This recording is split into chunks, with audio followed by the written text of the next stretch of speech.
por que isso aconteceu. Ele é anestesista, ele já foi profissional do SAMU, então ele vai explicar um pouco para a gente por que aumentou esse tempo de demora. Começa o TED amanhã, o TED de Belo Horizonte, aquele evento de tendências, de design, de inteligência. Ele começa amanhã e nós vamos falar direto lá do TED, da estrutura que está sendo montada, com a Patrícia Contaldi, lá no Cine Teatro Brasil, bem no centro da cidade. E também nós vamos falar um pouquinho sobre uma proposta da Prefeitura que propõe a redução do número de vagas de estacionamento nos próximos empreendimentos imobiliários, quer sejam eles comerciais, quer sejam eles residenciais. A partir de agora, uma vaga por apartamento é o que está querendo propor a Prefeitura de Belo Horizonte para diminuir o número de carros que circulam pela cidade de Belo Horizonte. Vai ser um pepino, mas nós vamos entender aqui com o economista André Veloso, ele que trabalha com a lógica da mobilidade urbana e que está participando da Conferência Municipal de Políticas Urbanas que acontece até maio. Perfeito, Angélica? Muito bem, querido. Bom programa para você.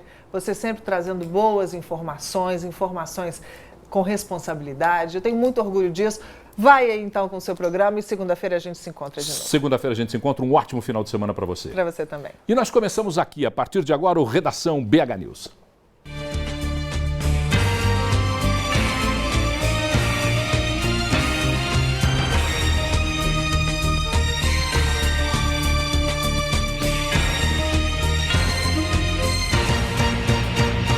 Oferecimento Deva Iveco, sempre ao seu lado.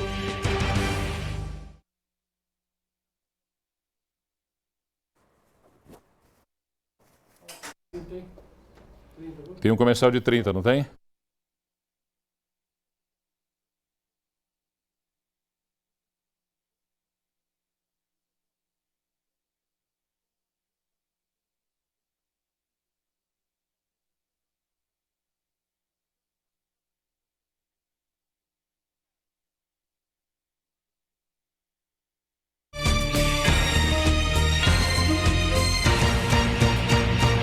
Oferecimento Deva Iveco, sempre ao seu lado. Agora são 6h38. Uma boa noite para você que nos acompanha a partir de agora aqui no Redação BH News, canal 9 da NET, 29 do HF e pela internet bhnews.tv.br. Você nos acompanha no mundo inteiro. A gente recebe e-mails que vêm do outro lado do planeta, falando que está nos acompanhando e entendendo um pouco o que acontece aqui em Belo Horizonte, porque a proposta da BH News é uma TV que fala de Belo Horizonte, da região metropolitana de Belo Horizonte. Respeitamos muito o que as redes fazem, mas é preciso que tenha uma TV Belo Horizontina e a BH News ocupa esse espaço, uma TV que tem a cara de Belo Horizonte da região metropolitana. Começa amanhã a operação do BRT Metropolitano. Por falar em região metropolitana, 14 cidades da Grande BH vão ser atendidas por esse serviço que vai usar os principais corredores da capital. Cristiano Machado, a Avenida Antônio Carlos e a Pedro I. Vamos saber como é que vai funcionar o BRT a partir de amanhã. A partir de amanhã, sábado, começa a operação do primeiro terminal do BRT Metropolitano, no bairro São Gabriel, região nordeste de Belo Horizonte.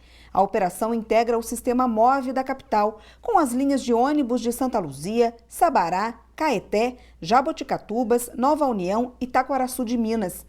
O DR, que opera o sistema metropolitano, informou que depois de implantado, serão integrados 3.056 ônibus de 740 linhas fiscalizadas pelo órgão.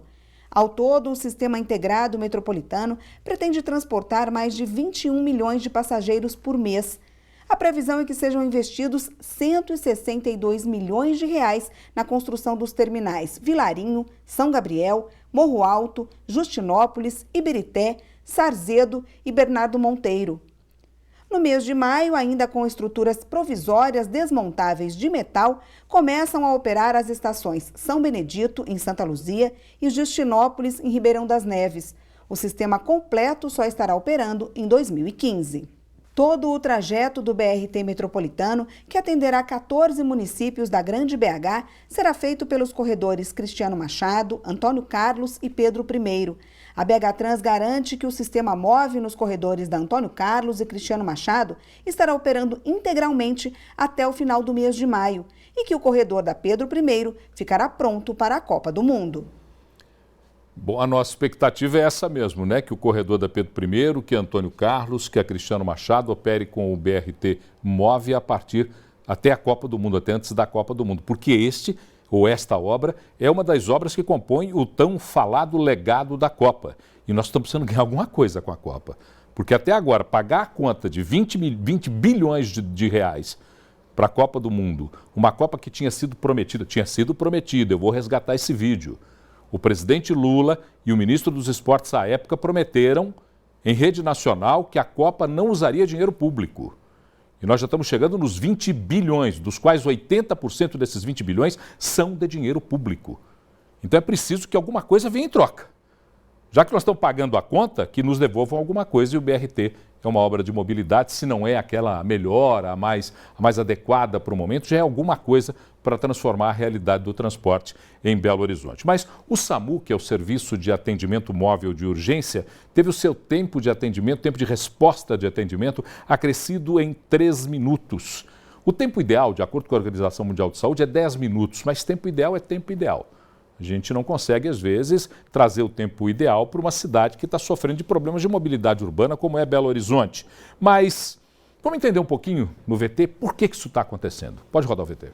De acordo com dados da Secretaria Municipal de Saúde, o tempo médio de resposta do SAMU da capital mineira no ano passado foi de 13 minutos, quando o máximo preconizado para 95% dos atendimentos realizados é de 10 minutos, segundo a Convenção Internacional. Se comparado com outras cidades, o SAMU de Belo Horizonte é menos eficiente, por exemplo, do que o de São Paulo, que consegue realizar atendimentos em 10 minutos, em média, mesmo em território maior. E esse tempo excedente realmente faz a diferença entre a vida e a morte, pois o paciente pode, por exemplo, sofrer uma parada cardíaca, o que pode causar uma lesão permanente no cérebro em 3 minutos. Belo Horizonte conta hoje com 21 ambulâncias para casos menos graves, as chamadas Unidades de Suporte Básico, USB, e 6 veículos usados em casos mais complexos ou urgentes, as Unidades de Suporte Avançado, ou USA. De acordo com o Ministério da Saúde, o funcionamento ideal do sistema na cidade exigiria 25 ambulâncias, na média mais rigorosa, e 17 na mais tolerante, além de 6 USAs, ou seja, BH está dentro da média. A Secretaria Municipal de Saúde informou em nota que a frota de veículos de socorro está adequada e apresenta índices compatíveis às necessidades do município. A Secretaria considera que BH apresenta bons indicadores quanto ao tempo médio de resposta do SAMU, pois o tempo de deslocamento da USB foi reduzido de 19 para 12 minutos e o deslocamento da USA caiu de 20 para 14 minutos. Bom, está aqui em nossos estúdios o médico anestesista Sérgio Jardim, ele que já trabalhou no SAMU e que vai poder nos fazer entender um pouco melhor. Doutor Sérgio, boa noite, muito obrigado por ter atendido o nosso convite. Boa noite. Olha, para a gente entender um pouco melhor essa lógica que a Renata nos apresentou neste VT que fala sobre o SAMU. São Paulo tem uma complexidade de trânsito e de engarrafamentos brutal se a gente comparar com Belo Horizonte. É muito maior do que a da nossa cidade. E por que é que São Paulo atende em tempo menor? Olha, o problema não é só trânsito. A gente tem ambulância, é um meio de transporte até uma unidade hospitalar. Então a gente já tem um problema aqui em Belo Horizonte que é o estrangulamento na unidade hospitalar. Vamos dizer, você atendeu uma pessoa no meio da rua, levou até uma unidade de pronto atendimento e chega lá não tem uma maca. Aí a sua maca fica presa até que seja liberado, porque o paciente não é julgado na porta, ele é passado o caso, os dados vitais são passados. Então, um dos entraves que existe no sistema é este. O outro realmente é o trânsito. E outro entrave que existe no sistema, eu não sei te quantificar hoje em dia como é que está isso, é às vezes a falta de profissionais. Algumas ambulâncias, às vezes, em alguns plantões, podem não circular por não ter um número adequado de pessoas trabalhando naquele momento. O fato da gente ter o centro de atendimento do SAMU localizado num bairro da cidade, no coração eucarístico, ali na Tereza Cristina, só lá existe o ponto de atendimento, o ponto de saída das ambulâncias. Não, existem outros pontos na região metropolitana. As ambulâncias são espalhadas pela cidade inteira. Sim. Essa parte, ela é bem... Ali na Tereza Cristina funciona o quê? Porque as pessoas têm a impressão de que só da Tereza Cristina é que saem as ambulâncias. Não. O que funciona ali? A Tereza Cristina é a central de regulação. Sim. Ali ficam os médicos, o sistema funciona da seguinte forma. quando você aciona o SAMU, você diz com 192, o telefone vai ser atendido por um atendente, chama teledigifonista, né? Sim. Essa pessoa, a função dela é acolher a chamada, coletar dados de endereço. Então não adianta gritar, quero uma ambulância, está perdendo tempo. Ela tem um protocolo a cumprir. Ela tem que saber onde que a ambulância está. Então, Sim. O correto é você dizer, olha, eu estou em tal lugar assim, assim, eu preciso de uma ambulância. E aí, essa pessoa não vai julgar se a ambulância vai ou não vai. Ela vai passar isso para o médico regulador. O médico regulador é que vai julgar o caso e definir a necessidade mais urgente ou menos urgente da ambulância. E, às vezes, a não necessidade da ambulância, que ele também pode orientar a pessoa, vamos dizer... Para pegar o seu veículo, um pronto-socorro, um hospital. Com uma dor na barriga, três semanas, eu posso ir para o hospital, né? Sim. Uma coisa assim. Então, o sistema funciona dessa forma. E a central de regulação, onde ela está, não importa. A ambulância é acionada por rádio. E de lá ela aciona o mais próximo do local do chamado. Existe um sistema que localiza as ambulâncias. Sim. Eu não sei, já tem 3 anos que eu saí do SAMU, eu não sei como está funcionando esse sistema hoje. Na época que eu estava lá era um pouco precário. Deve ser um sistema rastreador, que a gente espera que a Prefeitura tenha investido num sistema rastreador um pouco mais moderno, né? Para a gente poder ter agilidade. Mas as bases são, você pode pelo rádio, você informa, a ambulância tal, onde é que você está, da localização, mais próximo do acidente. A Organização Mundial de Saúde fala em 10 minutos para o tempo de demora, o tempo ideal de demora para o atendimento. Nós estamos fazendo em 13, 3 minutos a mais. Isso impacta em que casos são preocupantes quando existe uma demora de 3 minutos a mais? Essa demora é significativa? Ela pode ser muito significativa, dependendo da circunstância. Às vezes não é significativa, mas em alguns casos sim. Porque vocês viram que são 25 ambulâncias básicas e 6 ambulâncias avançadas. Se você tem a tendência do regulador, se ele não identifica claramente a situação que é absolutamente necessária a ambulância avançada, ele manda a ambulância básica. Ou às vezes quando ele identifica, ele manda a ambulância básica na frente porque a avançada está mais longe. E o que acontece de diferencial, só para o espectador entender?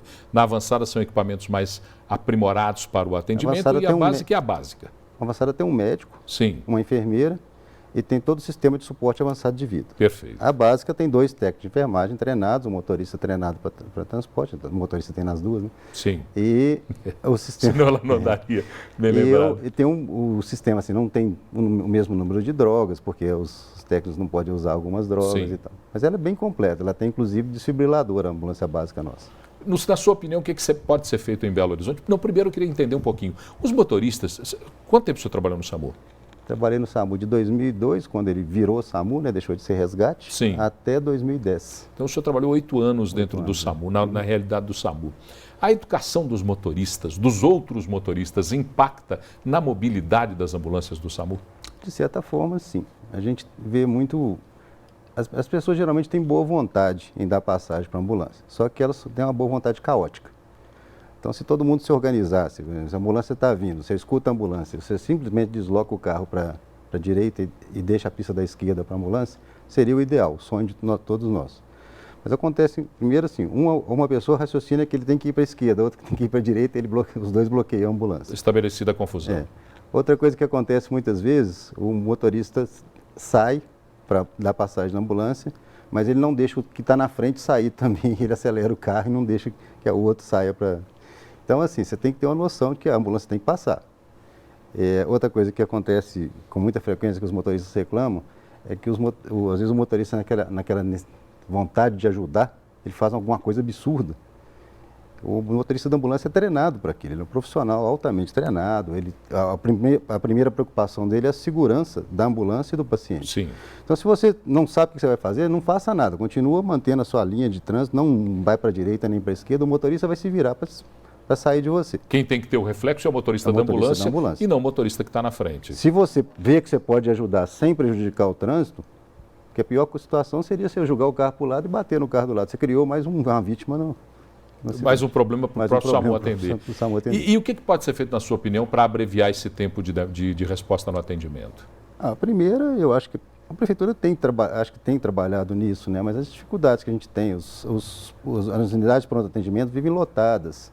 Então, se houvesse mais agilidade de troca, mais locais de recebimento, né, para esses pacientes, ou uma forma mais ágil de receber e de liberar a ambulância, às vezes a gente conseguiria uma melhora de tempo. Quer dizer, na sua opinião, o tempo de retenção das ambulâncias, o senhor já falou até sobre isso, o tempo de retenção das ambulâncias nas unidades onde ela entrega ao paciente é significativo para esse atendimento ser mais ágil? Porque as ambulâncias estão espalhadas pela cidade, mas os pontos de entrega são mais restritos.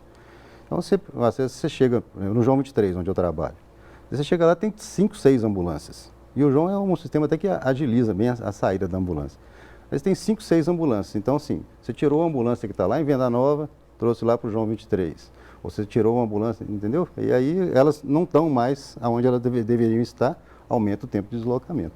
Nós vamos colocar no nosso Twitter daqui a pouquinho os casos em que você deve chamar o SAMU 192. Porque tem pessoas que chamam, como o senhor mesmo disse, por uma dor de barriga intensa. E são alguns casos, problemas cardiorrespiratórios, intoxicação, quadros infecciosos, maus tratos. São alguns casos elencados que são casos em que você deve chamar o SAMU e no 192 o SAMU vai atendê-lo. Perfeito? Perfeito. Muito obrigado pelo seu tempo dedicado a nós numa sexta-feira. O senhor já deve estar querendo sair para dar uma descansada, o happy hour natural de todo ser humano, ou o senhor trabalha hoje? Não, eu estava trabalhando até agora, estou até meio assim, amassado, né, de estar trabalhando. Mas agora o senhor dá uma descansada. Então, Sérgio, muito obrigado, uma boa noite. Foi um prazer enorme conversar com o senhor. Grande abraço, boa noite. Aguarde só um minutinho, eu vou ali chamar a Renata. Alô, Renata, tudo bem com você aí? Deixa eu ver como é que a Renata está. Deixa eu ver, não tem mais da Renata hoje, já está lá, elegante, hein, Renata? Chique, esperando as férias. Renata que já está fazendo aí um caixa para a viagem internacional, para o cruzeiro internacional que ela vai fazer. Então, boa noite, Renata. Fala do Brasil, não, fala de BH e fala de Minas para a gente, por favor. Boa noite, Paulo. Boa noite a todos. Vem começando agora por Belo Horizonte. Hoje o anel rodoviário vai ser fechado a partir das 11 horas da noite entre os bairros São Francisco e Goiânia, no sentido Vitória. A rodovia vai ficar fechada por cerca de 4 horas para a passagem de uma carreta com carga excedente. Então já está aí a Polícia Rodoviária Federal antecipando aí que o trânsito vai ficar lento, a rodovia vai ficar fechada. Perfeito. Eu quase que não te ouvi aqui. Eu acho que eles estão me exercitando aqui, Renata, para leitura labial.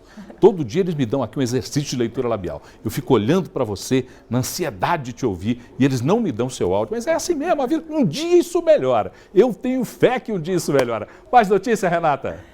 Tem sim, Paulo. Já chega a 70% a porcentagem de escolas lá de Contagem que aderiram à greve. Os professores pedem um reajuste de 19%, mas a prefeitura oferece um aumento de 5,8%. A próxima assembleia está marcada para terça-feira, dia 29. Enquanto isso, os alunos estão sem aula desde ontem. Que coisa, hein? Prefeito Carlinhos Moura de Contagem, agiliza essa negociação com os professores, prefeito. Sente à mesa, vamos lá, os sindicatos do prefeito, porque quem paga o pato são os alunos. Quem paga o pato são as famílias. Eu não estou negando o direito do professor exercer o seu direito de greve, até deve exercer se ele não tiver de maneira satisfatória, sendo atendido nos seus desejos, nas suas necessidades iniciais, mas é preciso que sindicato e prefeito se sentem. Prefeito Carlinhos Moura, vamos sentar com os sindicatos, vamos resolver isso rapidamente para que as crianças de Contagem, os alunos de Contagem, não passem por esse dissabor de ficar sem aulas. Mais notícias, Renata? Agora, Betim, os servidores da saúde que estão de greve desde a última quarta-feira, dia 23, vão continuar na paralisação até pelo menos a próxima quarta-feira, dia 30. Eles não aceitaram a proposta de reajuste de 7% em 2 parcelas que a prefeitura propôs. Eles pedem um aumento de 10%. Os serviços de urgência e emergência estão sendo atendidos normalmente. Assim como eu dei o recado para o prefeito Carlinhos Moura, eu tenho que dar o recado para o prefeito Carlalho Pedrosa. Prefeito Carlalho Pedrosa, sente-se à mesa, negocie. É preciso que... Sabe o que eu estou sentindo? É que a gente está perdendo o desejo. Outro dia o Rudar Hit falou comigo, o sociólogo Rudar Hit, numa conversa, falou uma coisa que é fundamental para entender esse momento que a gente passa. Nós estamos perdendo o swing político, a vontade de negociar. Nós estamos nos entrincheirando, cada um do seu lado, jogando pedrinhas um no outro e perdendo o desejo da negociação política. Então, prefeito Carlalho, vamos lá para a negociação. Mais alguma coisa, Renatinha? Tem sim, Paulo. Há um dia da ampliação do MOVE, um dos ônibus deu problema hoje na Avenida do Contorno, parou, ficou por cerca de 2 horas lá. que causou trânsito, muita confusão. Policiais militares tiveram que ir ao local para orientar os outros motoristas. Todos os usuários tiveram que descer e a BH Trans não soube informar se um outro ônibus foi realocado para poder atender esses usuários que ficaram a pé no meio do caminho. Mas, Renata, eu tenho que te fazer uma pergunta e essa pergunta não pode se calar. A BH Trans sabe informar alguma coisa? Eu tenho o maior respeito por tudo que se faz em qualquer lugar. Não estou aqui desrespeitando nem o presidente Ramon, nem os empregados da BH Trans. Mas eu fico impressionado, a dificuldade que nós da imprensa temos de falar com a assessoria de imprensa da BH Trans. Outro dia uma moça da assessoria de imprensa nos disse que depois das 18 horas ninguém pode atender um telejornal na BH Trans. Mas veja bem, se ninguém pode atender um telejornal depois das 18 horas, não pode atender, porque os telejornais em Belo Horizonte começam todos depois das 18 horas. Ora, veja, presidente Ramon, além de estar fazendo esse desabafo sob o ponto de vista profissional, a BH Trans tradicionalmente não dá explicações. É um hábito da BH Trans não dar explicações. Um mau hábito da BH Trans. Volta daqui a pouquinho, Renata? Daqui a pouquinho eu volto com Brasil e Mundo. Perfeito. E nós vamos para o intervalo comercial. Voltamos já já com mais Redação BH News.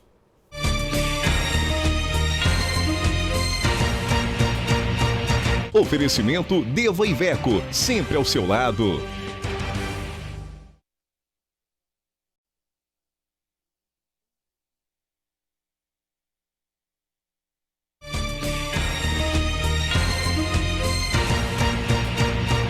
Oferecimento Deva Iveco, sempre ao seu lado.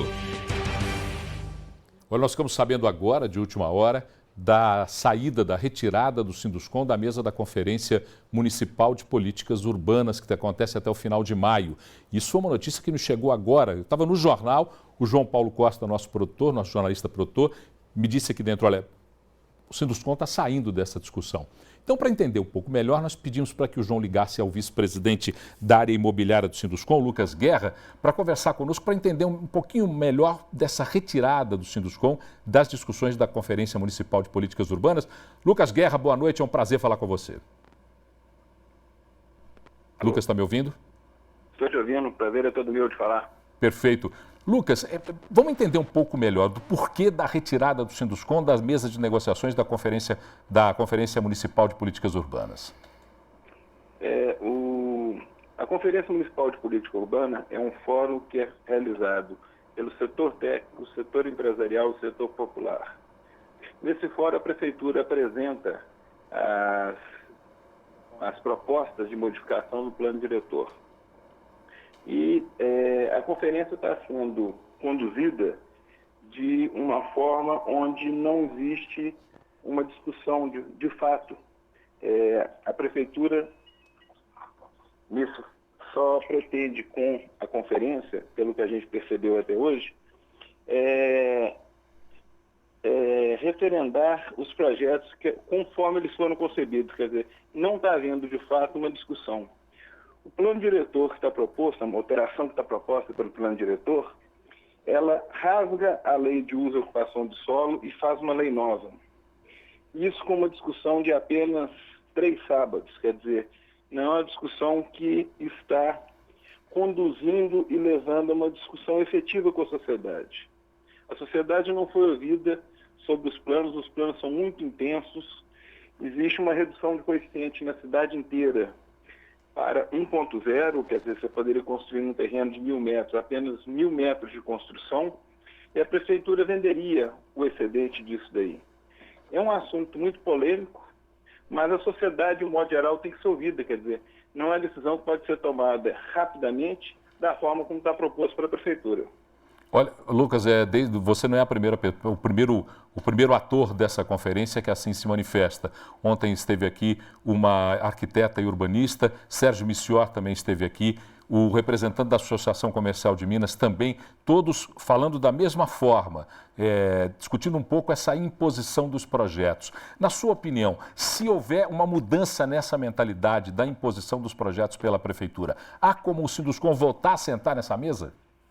O Sinduscom se afastou, ele não se retirou dessa discussão. Sim. Na realidade, a gente não concorda e não vai participar desse fórum simplesmente para referendar as propostas da Prefeitura. Nós queremos uma discussão ampla. O plano tem, obviamente, nós não começamos a discutir ainda o conteúdo do plano, porque ele é muito extenso. Imagina-se para nós que somos da área empresarial e técnica já é difícil, para o popular é muito mais ainda. Então, essa discussão ela tem que ser ampliada na sociedade.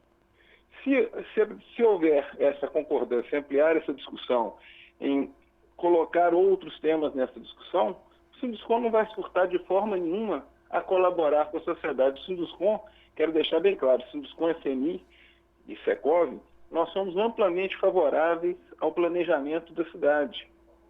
Nós somos favoráveis, que é um imprescindível para o ordenamento da cidade, esse planejamento. Agora, não pode ser feito da forma como está sendo conduzido. Isso, de forma nenhuma, nós vamos concordar e pactuar com isso. Perfeito. Agradecer Lucas Guerra, vice-presidente da área imobiliária do Sinduscon, por ter participado conosco do Redação BH News. Nós esperamos que a conferência consiga juntar pessoas em torno desse tema tão importante como políticas urbanas e não separar as pessoas na hora dessa discussão. Lucas, muito obrigado. Um grande abraço e uma boa noite. Eu que agradeço, e eu acho que você deve ter visto aí que existe uma unanimidade dos setores da insatisfação. Não é só o setor imobiliário, empresarial que está insatisfeito. Isso é generalizado, quer dizer, alguma coisa tem de errado. Muito obrigado, boa noite. Obrigado, boa noite. Bom, a Prefeitura de Belo Horizonte apresentou uma proposta na 4ª Conferência Municipal de Políticas Urbanas, que acabamos de falar agora com o Lucas, para que novos empreendimentos comerciais e residenciais sejam projetados para apenas uma vaga de estacionamento por unidade. Essa proposta está dando o que falar, mas vamos conhecer um pouquinho melhor essa proposta. Nós não temos... João, você vai me matar do coração. Vamos para cá, então vamos falar com o André aqui. André, tinha um VT, mas eles esconderam o VT, André. Você estava aqui. Sabe o que eles me disseram? Eles disseram assim, olha, o André é tão importante que nós vamos esconder o VT. André Veloso, mais uma vez é um prazer falar com você. André, a gente já conversa há algum tempo. Diverge e conversa, e às vezes converge, né, André? Mas essa é a grande vantagem de poder conversar. André, nessa proposta do estacionamento particularmente, primeiro eu vou subverter a ordem da entrevista e você acabou de ouvir o Lucas Guerra, do Sinduscon, vice-presidente da área imobiliária, falando que o Sinduscon se afasta da mesa de discussões da Conferência Municipal de Políticas Urbanas. O que você acha dessa posição do Sinduscon e qual é a sua posição? Olha, eu acho que o próprio instrumento da conferência ele é muito recuado, assim, no que poderia ser um processo de construção participativa do planejamento da cidade. A conferência era para ter acontecido no ano passado, por lei ela tem que acontecer no primeiro ano de governo, depois das eleições, e houve uma manobra em cima dela, ela foi inaugurada no dia 20 de dezembro, em dezembro do ano passado. Então, assim, existem vários interesses conflitantes e vários interesses não estão sendo colocados à mesa pela Prefeitura.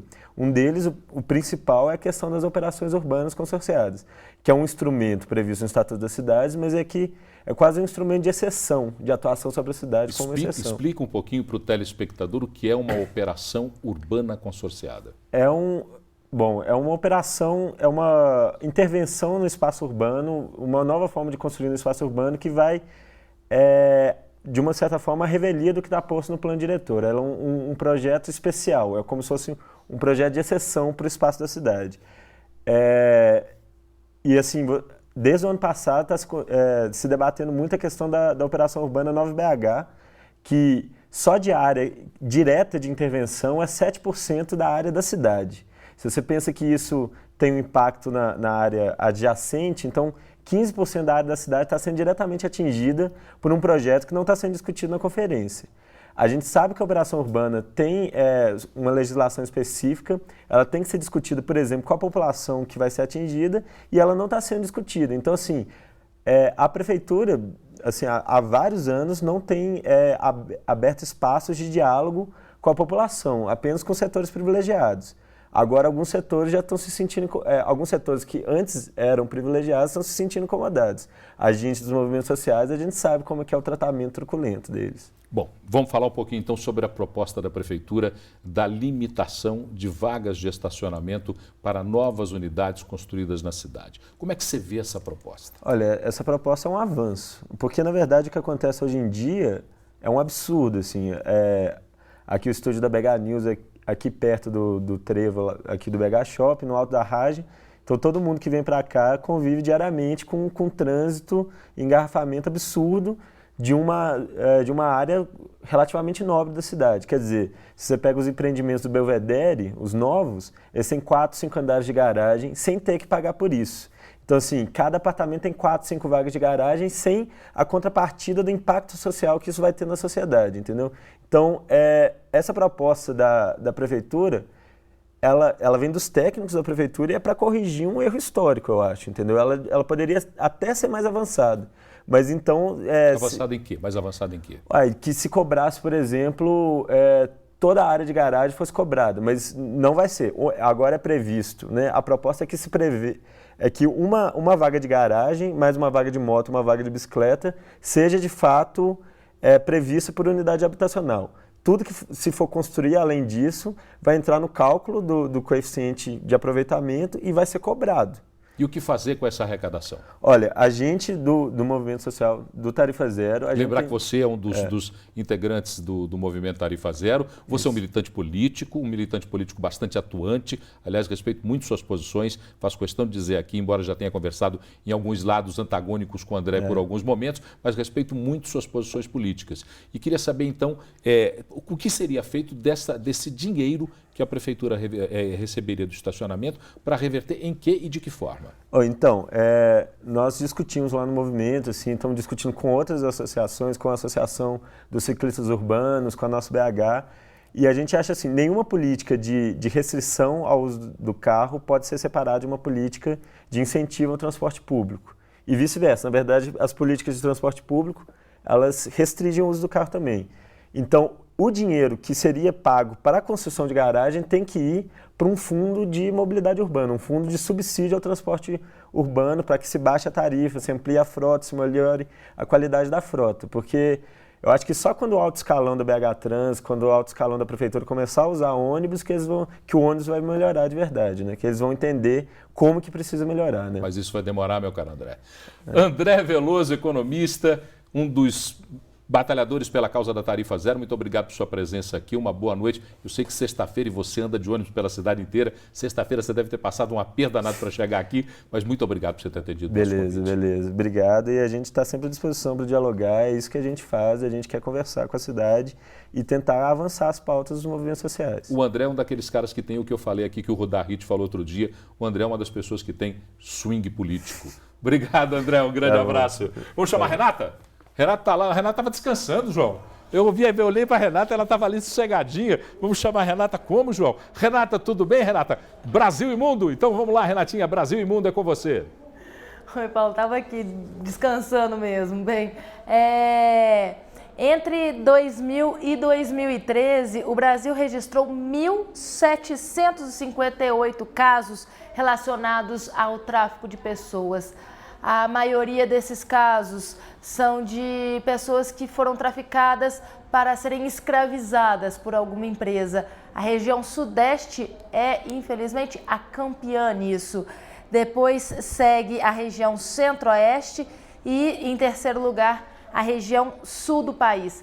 Agora, um dado muito alarmante, Paulo, é que os estudos relativos a esses casos mostram que, nesse período, passou de uma média de 211 casos por ano para 416 casos por ano. Perfeito. Mais alguma informação, Renatinha, do Brasil e do Mundo aí para a gente finalizar essa sua participação? Tem sim, mais uma notícia triste também. A Fiat e a Volkswagen, duas das maiores montadoras de automóveis do país, demitiram 2.200 pessoas para tentar alinhar a produção com a demanda. Eles alegam que a exportação brasileira caiu muito, principalmente porque a Argentina tem feito restrições à importação de produtos brasileiros. Então a gente tem aí essa crise no setor, causado por nosso país vizinho também, né? E nosso mercado interno, que também deixou de consumir tanto. Essa é mais uma queda de braço da indústria automobilística com o governo brasileiro. Essas quedas de braço a gente assiste frequentemente. Agora, na semana retrasada, salvo engano, há 15 ou 20 dias, nós falamos aqui a respeito dos carros parados nos pátios das concessionárias. Quer dizer, alguma coisa já sinalizava que os carros não andavam tão bem assim. Então, já tinha um sinal de que a indústria automobilística e a economia não conversavam uma mesma linguagem. O sinal já estava dado. E está vencendo o prazo aí de rever o IPI, né, Paulo? Se não me engano, é agora no final de maio, início de junho, que o governo tem que resolver se vai voltar a cobrar o IPI completo ou se vai continuar cobrando ele reduzido. Ixi, será que isso não é lá uma quedinha de braço para provocar... Fica quieto, não fala nada não, Paulo. Renata, daqui a pouquinho você volta a contar na mídia. Um abraço. Intervalo, a gente volta já com mais Redação BH News.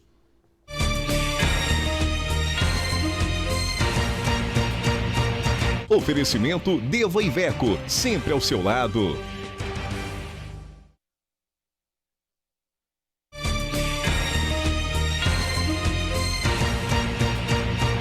Oferecimento Deva Iveco, sempre ao seu lado. Agora são 7h16. Nós estamos aqui agora com o Carlos Barroso dentro dos estúdios para a gente falar sobre política. Então vamos começar sobre o último tema que você acabou de me sugerir agora. Ministro da Saúde Alexandre Padilha, ex-ministro da Saúde Alexandre Padilha, está entrando no arrastão da Polícia Federal com a operação e com ligações junto ao banqueiro ou bicheiro, o doleiro, eu chamei ele de tudo, banqueiro, bicheiro, doleiro. Que tinha o bicheiro, Cachoeira, né? O doleiro e o CEF, que tinha o bicheiro do Cachoeira, que confusão. Mas aqui, o ministro Alexandre Padilha também está entrando nesse rolo. Olha, a lavanderia e o CEF está pegando também o ex-ministro, candidato do PT, candidato de Lula ao governo de São Paulo. Agora, essa lavanderia promete muitas surpresas, inclusive não só na área do PT, porque o Youssef já esteve ligado ao esquema da CPI do Banestado, Banco do Estado do Paraná, que envolveu o pessoal do DEM, tucanos. A CPI do Banestado investigou, e não chegou a lugar nenhum, sempre vira pizza, né?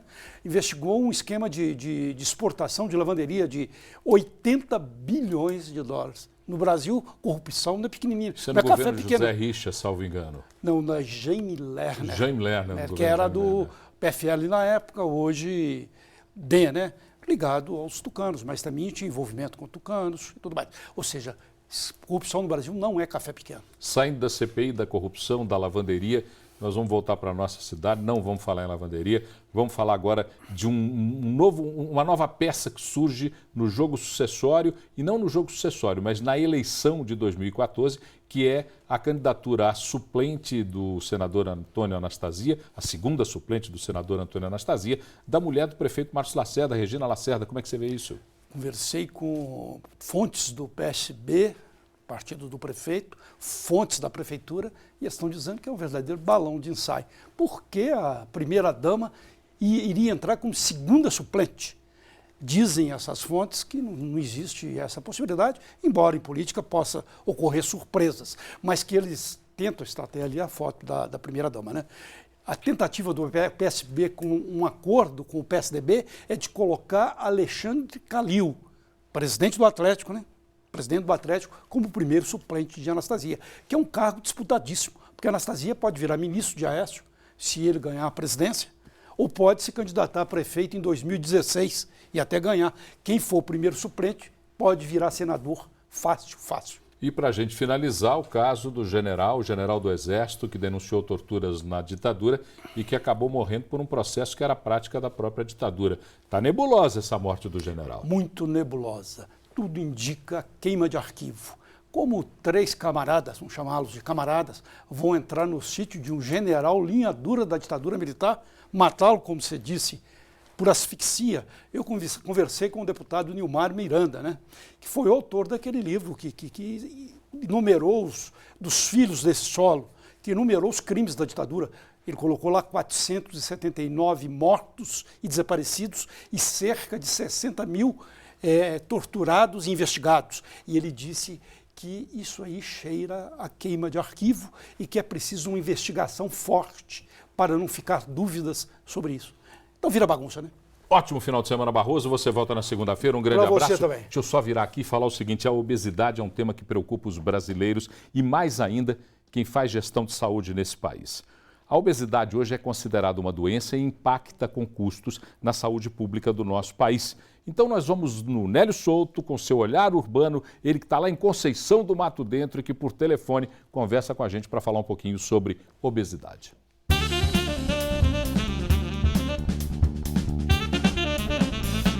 Olá, Paulo. Olá, pessoal. Tudo bem? Bom, o Olhar Urbano de hoje vai ser um pouquinho diferente por conta de um trabalho. Eu não estou em Belo Horizonte, mas eu estou em Conceição do Mato Dentro, Minas Gerais, e hoje o Olhar Urbano vai ser transmitido daqui. E só por voz, por conta de uma questão técnica, nós não conseguimos transmitir com imagens, mas então vamos transmitir apenas com voz. O assunto de hoje vem de uma matéria que foi publicada pelo jornal O Tempo dessa semana, dizendo que houve um aumento nos últimos 40 anos de 1000%, né, de obesidade infantil. Na obesidade infantil, o número é muito assustador. Na verdade, a gente já vem notando isso, né, nas ruas, caminhando pelas ruas, nas escolas, que as crianças de hoje em dia estão sim mais gordinhas, né? E a responsabilidade do aumento assustador desses números está na qualidade de vida, no tipo de vida que hoje as crianças levam, né? Até a minha geração me lembro que a maioria das brincadeiras eram brincadeiras onde a gente se exercitava, fazia exercícios, brincadeira de pega-pega, então a criança corria, fazia 1000 atividades, e hoje em dia as crianças estão muito restritas, né, no advento da internet, ao computador, à televisão, aos games, e se movimenta pouco. Aliado a isso, ainda temos aí o problema do consumo de alimentos não saudáveis. Os pais estão mais ocupados, as crianças estão com maior autonomia sobre a própria alimentação e, claro, fazendo escolha por alimentos menos saudáveis, com mais gordura e alimentos aí que propiciam a obesidade, ou que essas crianças engordem. Então, só para termos uma ideia, o número, em média, de crianças obesas hoje chega à marca de 39%. A preocupação é muito grande, principalmente porque, segundo os especialistas, cerca de 90% das crianças que hoje têm problema de obesidade, têm problema de sedentarismo, provavelmente 90% dessas crianças irão se tornar adultos com problemas de saúde e também sedentários. O Brasil é o segundo país do mundo em ritmo de crescimento da obesidade, perdendo apenas para a China. Então esse foi o nosso assunto do Olhar Urbano de hoje. Pais, fiquem atentos, professores, fiquem atentos, porque não se trata de uma questão estética, diferente às vezes de outros casos, mas é de uma questão de saúde, inclusive importantíssima. Então, de olho na alimentação e nas atividades físicas das nossas crianças, ok? Paulo, um grande abraço, nos vemos na segunda-feira e hoje o Olhar Urbano aqui, diretamente de Conceição do Mato Dentro. Um abraço. Um abraço, Nélio, aproveitando, vá lá no Tabuleiro, descansar um pouquinho lá na Cachoeira do Tabuleiro, aí pertinho de Conceição, aquela maravilha. E o Nélio colocou aí as fotos de um sanduíche e eu olhei para o Bruno Garcês e para a Fernanda Gontijo e eles estavam babando olhando para o... Eu estava aqui dentro do estúdio, desesperados olhando para o sanduíche. Daqui a pouquinho eles vão participar com a gente aqui do Redação BH News. Mas falando sério, o Nélio trouxe mais um tema importante, que é a obesidade. E para abordar esse tema aqui nos nossos estúdios, a psicóloga Valéria Tassara, que na sua dissertação de mestrado abordou esse tema. Empresta seu livro aqui, Valéria. Inclusive gerou um livro, está aqui. Se puder mostrar o livro da Valéria, eu sempre lembrando que eu sempre tremo um pouquinho, essa tremedeira é natural para lembrar que eu estou vivo. Mas eu consigo parar aqui, ó, vamos ver se agora fica melhor, se eu parei de tremer tanto. Parei, João? Você que é muito crítico aí da minha tremedeira, diz que meu dedo fica tamborilando em cima do tablet. Perfeito? Então a Valéria, na sua dissertação de mestrado, abordava o tema da obesidade, particularmente na infância e nas relações familiares. Mas por que é que mesmo com tanto apelo de Giseles Bündchens, de manequins e modelos, de homens e mulheres magérrimos que aparecem atleticamente na televisão, nos jornais, nas revistas, por que é que depois de tanto apelo nós não conseguimos fazer com que a sociedade se contamine com a necessidade de ter perfis mais esguios e a obesidade se espalha tanto pela sociedade brasileira? Sim, eu acho que a gente está vivendo um paradoxo, né? De uma ponta os obesos, outra ponta os magros, né? Mas eu fico pensando, até que ponto esse modelo de beleza, de magreza, é um modelo saudável? Será que as pessoas ficam em busca ou com uma cobrança muito grande em ter que encaixar nesse modelo e isso gera mais ansiedade, isso gera mais sofrimento? Né? Eu penso o seguinte, que cuidar da saúde é fundamental. Então, quais os critérios que as pessoas vão eleger para cuidar do próprio corpo, da saúde, das relações familiares, das relações de amizade? Porque já tem estudos mostrando que o investimento em relações de amizade é promotor de saúde. Então, quais as mudanças que as pessoas, né, as famílias, junto com as crianças, vão poder fazer no seu dia a dia, que isso vai impactar na qualidade de vida? Você falou aí de uma cultura de sociedade que não convive muito bem com a magreza, às vezes não consegue entender isso direito, ou até exagera para ter a tal magreza. Sim. Mas eu lembro da minha avó, quando me via meio magro, dizia assim, eu quando menino, eu engordei, mas quando a menina era tão magrinha, a minha avó falava assim, meu filho, você está muito magro, você parece que está doente. Como é que é essa coisa da cultura do brasileiro de dizer que pessoas magras não têm saúde, isso faz algum efeito na cultura do engordar, das pessoas estarem cada vez mais obesas? Faz. Isso, inclusive, na nossa pesquisa que foi realizada no Hospital das Clínicas, com as crianças obesas e as famílias, a gente percebeu, pesquisando sobre as várias gerações da família, um fenômeno transgeracional que diz respeito a essa crença cultural, né, que ser menino forte, menino gordo, que ele é saudável, né? Então, o fato da avó ou avô serem gordos, os pais e a criança ser gorda, é um fenômeno na família, que cria uma identidade familiar e cultural. E a gente percebeu que isso impacta na hora do movimento de mudança, de emagrecimento. Fica mais difícil. É como se a criança, se ela emagrecer, ela fosse quebrar as lealdades, os mitos familiares daquela família. Mesmo porque as famílias devem ter outros gordinhos, né? Sim. E a brincadeira nem incomoda mais. Não, teve essas falas das crianças na pesquisa, né? A família acha natural engordar, fica com raiva na escola, né? Quando sofre o bullying, sofre os apelidos, né? E aí na hora de que cresce, que tem que ter a relação mais direta com as pessoas, acaba pagando o pato dessa não percepção nas relações familiares. Mas existe um único fator que pode determinar no ser humano a vontade de emagrecer? Não, a gente tem que pensar numa complexidade de fatores. Inclusive, no trabalho que a gente realiza em grupo, com a nutricionista, a pediatra e eu, a psicologia, no São Camilo, com as crianças e as famílias, a gente vê o seguinte, que a responsabilidade para a mudança, ela é compartilhada. Então, a gente desenvolve com cada família o seu projeto. Cada família tem um projeto de mudança de hábitos relacionais e nutricionais, por exemplo. E eles registram esse projeto, né? Um pai falou assim, eu acho que eu diminuindo a bebida, eu vou facilitar esse processo. A mãe, eu ofertando menos guloseimas em casa, eu também vou facilitar esse processo. Quais outros lugares que a gente pode passear no final de semana sem você ficar só em casa ou vendo televisão? Então, é uma reflexão da própria família, ampliando possibilidades para esse processo de mudanças.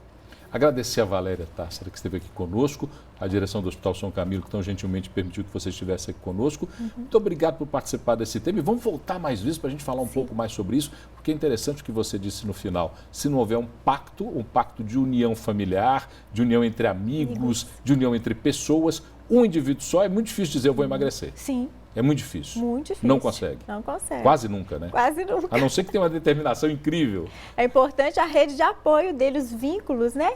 Para ele sentir prazer na mudança, né? É pensar assim, como que eu estou saboreando a vida? Se eu estou saboreando a vida em boas companhias. Perfeito. Muito obrigado, Valéria. Uma boa noite para você. Nós vamos para o intervalo, a gente volta já já. É o último bloco do Redação BH News aqui na BH News.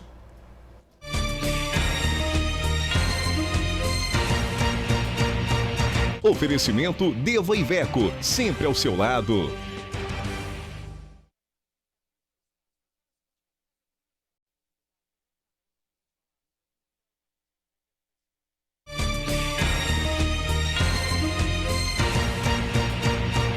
Oferecimento Deva Iveco, sempre ao seu lado. Olha, eu falei aqui no início do programa do TED Belo Horizonte, que acontece lá no Cine Teatro Brasil. E lá do Cine Teatro Brasil nós iríamos fazer uma transmissão, mas a nossa unidade externa teve problemas de transmissão. Nós não conseguimos as imagens. Mas a repórter Patrícia Contaldi está lá e vai conversar com a gente sobre o que ela está vendo nesse período de montagem do TED e o que vai acontecer a partir de amanhã no TED aqui em Belo Horizonte. Patrícia, com você, boa noite. Oi, Paulo, boa noite. Eu estou aqui no Cine Teatro Brasil, no centro de Belo Horizonte. E só para explicar um pouquinho para o pessoal de casa, o TED é um evento que acontece em várias cidades do mundo. São conferências que mostram, através de palestras, ideias e projetos diferentes para serem conhecidas e compartilhadas por toda a sociedade. Essa é a 3ª edição em Belo Horizonte e o tema dessa edição é Engaje-se. Participam do evento 14 palestrantes, além de diversas atrações culturais. Quem quiser acompanhar pode acessar o site, que é tedxbelohorizonte.com.br, e assistir ao vivo as palestras do evento, que acontece amanhã, dia 26 de abril, a partir das 8 horas da manhã, aqui no Cine Teatro Brasil, que fica na Rua Carijós, número 258, no centro de Belo Horizonte. Paulo. Patrícia, só repete para mim o site que as pessoas podem acompanhar o desenvolvimento do TED.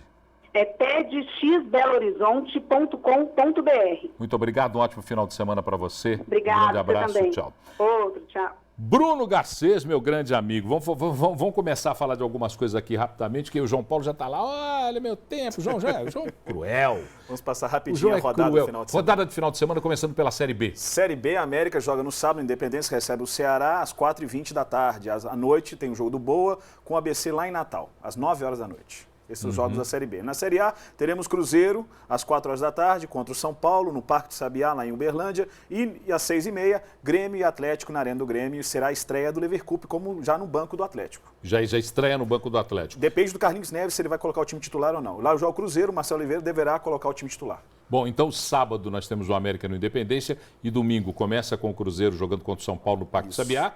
E o Galo vai lá para o Olímpico, para a Arena Grêmio, né? Olímpico Grêmio. Mais. O Olímpico é do meu tempo antigo. Ainda funciona o Olímpico, mas é a Arena Grêmio que é a Arena Grêmio. Bom, e com relação à chave do Cruzeiro no Mundial de vôlei, eu estou aqui meio perdido, mas eu já me achei. Começaram aqui a ser vendidos os ingressos agora do Mundial, que começa no dia 5 de maio e termina no dia 10. O Cruzeiro está no grupo com o Belogore, da Rússia.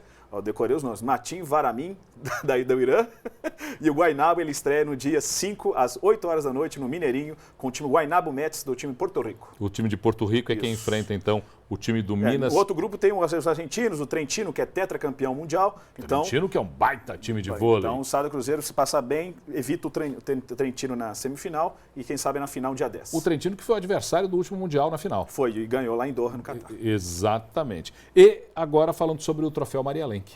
Eu não olhei os quadros de medalhas também, a internet não estava funcionando. Nós estamos sem internet. Mas o Minas estava disputando com o Corinthians. Pau a pau com o Corinthians. Quadros de medalhas. Vamos desejar sucesso para o Minas, então. Certo. Sai Bruno Garcês, entra Fernanda Gontijo. Rede BH News informa. Vem cá, Fernandinha.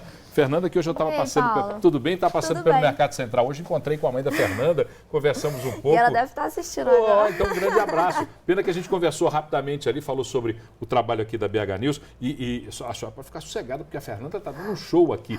Então, ela traz as informações do Nanite. É com você, Fernanda. Hoje, Paulo, vai ter o maior tributo ao Michael Jackson da América Latina e um dos maiores do mundo no Chevrolet Hall. É o espetáculo This Is It, que começa às 10 horas da noite e os ingressos variam de R$25 a R$80. Já amanhã, no sábado, na Sala, tem a Ciroc Edition, que é uma festa da vodka Ciroc, vodka francesa, que vai chegar com tudo, com Miss Cade, Vitor Sobrinho e DJ Vinícius Amaral, com o melhor do house e do pop. Opa. Começa às 11 horas da noite, os ingressos variam, o feminino custa R$70 e o masculino custa R$105. Já no domingo, para dar uma apaziguada... Fazer o final de semana completo. Tem a apresentação da Orquestra Aurora no Cine Teatro Brasil. Lá no Cine Teatro Brasil. Às 7 horas da noite e a entrada é franca. Perfeito. Esse show de domingo, então, custa muito caro, entrada franca. Pois é. Fernandinha, ótimo final de semana para você. Paulo. Cine Teatro Brasil fica ali na Praça 7. Isso, né? É um local que foi revitalizado pela Valurec, está lá, então, aberto para que as pessoas possam conhecer. Vale muito a pena conhecer. O antigo Teatro Brasil, que foi um patrimônio da cultura e da beleza da nossa cidade revitalizado. Muito obrigado, Fernandinha. Obrigada a você, Paulo. Muito obrigado para você que nos acompanhou até agora. Um ótimo final de semana, segunda-feira, 6h30. Encontro marcado aqui na BH News com mais um Redação BH News. Grande abraço.